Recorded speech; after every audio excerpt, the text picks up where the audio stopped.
Liza Soberano, nilinaw ang isyu sa palagi paglilink sa kanya, kay James Reid. Natapos ang paglilink sa kanya, kay Jeffrey O, na pawang walang katotohanan, kay James Reid naman ngayon. Iyan ay ayon sa Showbiz Insider. Pero bago magkomento mga kaibigan, panoorin muna ang buong detalye.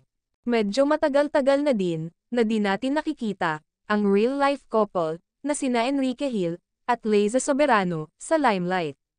Pero may mga updates naman sila, na magkasama, at pati mga friends nila, sa outside ng showbiz. Hindi nga lang madalas, pero para sa mga fans, masaya na sila malaman na okay ang dalawa. Samantala, si Enrique Hill, ay abala sa kanyang negosyo. Talagang napapalinya si Enrique Hill, sa pagbibisnis, noon pa. Nagtagal lang sa showbiz si Enrique, ay dahil kay Liza Soberano.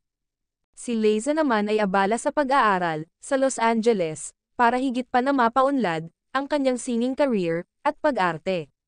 Samantala, marami pa din ang nagsasabi, at nagbabash, sa Liz-Ken couple, na hiwalay na ang mga ito.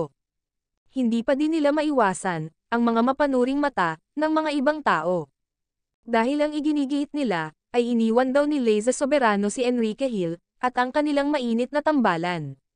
Ang nangyari sa kanila ngayon, ay masasabi kong pagsubok lang, sa kanilang katatagan, bilang mag-boyfriend.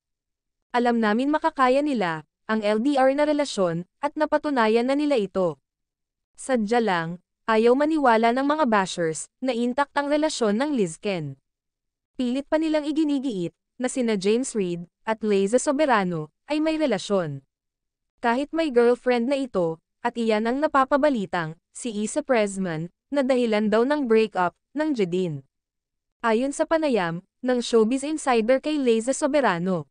Ito ang kanyang pasasalamat, sa kanyang long-time boyfriend, na si Enrique Hill. Labis akong nagpapasalamat, at masaya, dahil meron akong Ken sa buhay ko. Nahigit na nakakaintindi, nang uunawa, at sumusuporta, at nagpapasensya, kahit mahirap dahil magkalayo kami. Hindi siya bumitaw, at hindi nagpapaapekto, sa mga naninira sa amin, lalo na sa akin. Sobra-sobra ang suporta, ni Ken sa mga ginagawa ko, at alam niya lahat bawat lakad, at ginagawa ko kahit magkalayo kami. Hindi nawawala ang contact namin sa isa't isa. Araw-araw kaming nag-uusap, at nagvi-video call. Updated kami pareho, sa ginagawa araw-araw, ng bawat isa sa amin. Wala kami dapat patunayan, sa mga naninira sa akin, o sa aming relasyon. Tuldok, hindi namin kailangan mag-post, kung paano kami nag-uusap, ni Ken araw-araw, para maniwala lang sila, na ayos kami pareho. Alam namin ang sarili namin, at loyal kami sa isa't isa. Si Ken lang ang una at huli kong minahal. Direkta rin niyang itinanggi, ang mga bintang sa kanya, na isa siyang cheater, at tungkol kay James Reid. Ayon kay Liza Soberano, si James ay kanyang manager lamang, kagaya din noon kay OG Diaz. Kung madalas man silang magkasama, ni James Reid ngayon, ay pawang trabaho lamang ito, at alam yan ni Enrique Hill. Iyan ang malinaw na interview ng Showbiz Insider kay Liza Soberano. Hanggang sa muli mga kaibigan, sana naliwanagan ang lahat, more showbiz updates sa susunod. Mabuhay ang lahat!